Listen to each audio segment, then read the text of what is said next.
Number 8. Bud Dwyer was an American politician who served the state of Pennsylvania from 1971 until his death in 1981. After being charged on 11 counts including bribery and perjury relating to a state taxes affair, all of which Bud denied involvement in, he was facing up to 55 years in prison. Prior to his sentencing date, Bud called a press conference where he delivered a final speech and handed a series of letters out to his staffers. He then retrieved the final envelope, which contained a loaded .357 Magnum revolver. Chaos quickly ensued, and Bud placed the gun into his mouth and pulled the trigger. The event was broadcast on many midday news channels, some uncensored, causing an uproar in the community. It was later thought that Bud may have committed suicide so that his family could still collect his death benefits, totaling over $1 million, which would have been revoked if he was sentenced. Number 7. On July the 16th, 2011, 17-year-old Tyler Hadley took his parents' cell phones and took 3 ecstasy pills and went into his parents' bedroom. He then beat his mother, Mary Jo Hadley, to death with a hammer, and then his father, Blake, when he attempted to intervene. This eerie photo was taken at a party hosted by Tyler Hadley only hours after he murdered both of his parents. The party was broadcast on Facebook and up to 60 people attended. That night, Tyler told a number of his friends what he had done and even showed them the murder scene. Naturally, he was arrested a short time later and was sentenced to life imprisonment without parole. Number 6. In October 2013, 2 engineers became trapped on top of the wind turbine they were servicing in Holland. During routine maintenance, a fire broke out in the generator room, blocking the escape hatch and leaving the engineers with no way to get down. In this photo of the incident, the 2 engineers can be seen hugging and cling to each other as the fire and smoke engulfed the entire turbine. Sadly, both engineers were killed, with one jumping off the turbine to escape the inferno and the other succumbing to the fire. Number 5. January 2011, Reynaldo Dagsa, a Filipino politician, caught the final moments of his life through the lens of a camera he was holding. As Reynaldo was getting ready to snap a New Year's Day family photo, the perpetrator was lining up a shot through his pistol, which was aimed directly at Reynaldo. A split second later, Reynaldo was fatally shot.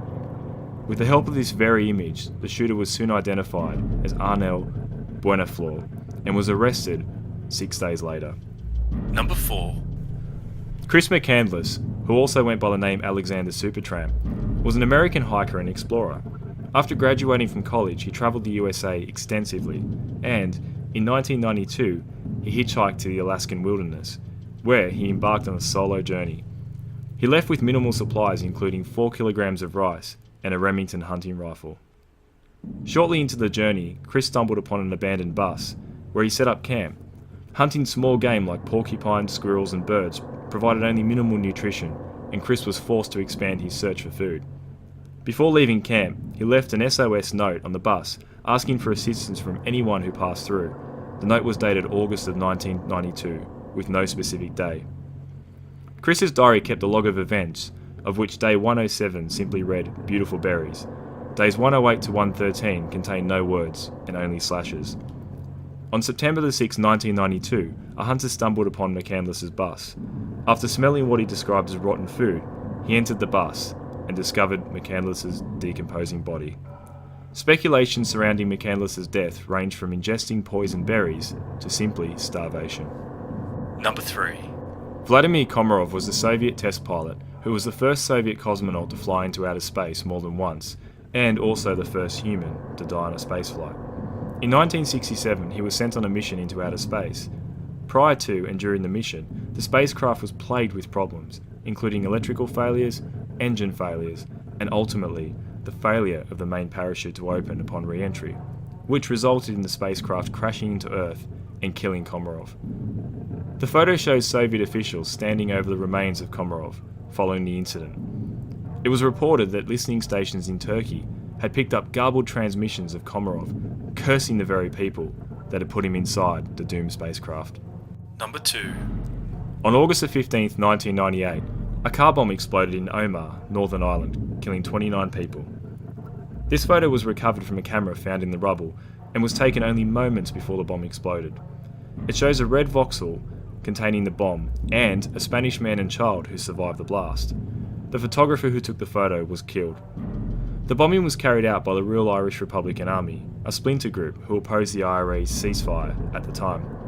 In 2008, it was also revealed that British intelligence agencies were monitoring conversations between the bombers as the car was being driven to the bomb site, fueling speculation that the bombing could have been stopped.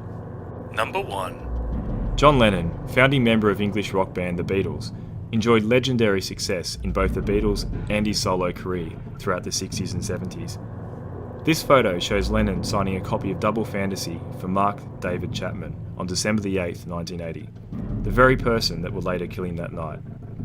At approximately 10:50 p.m. on the night of December the 8th, 1980, Lennon arrived home to his apartment in the prestigious Dakota Apartments building in the Upper West Side of New York City.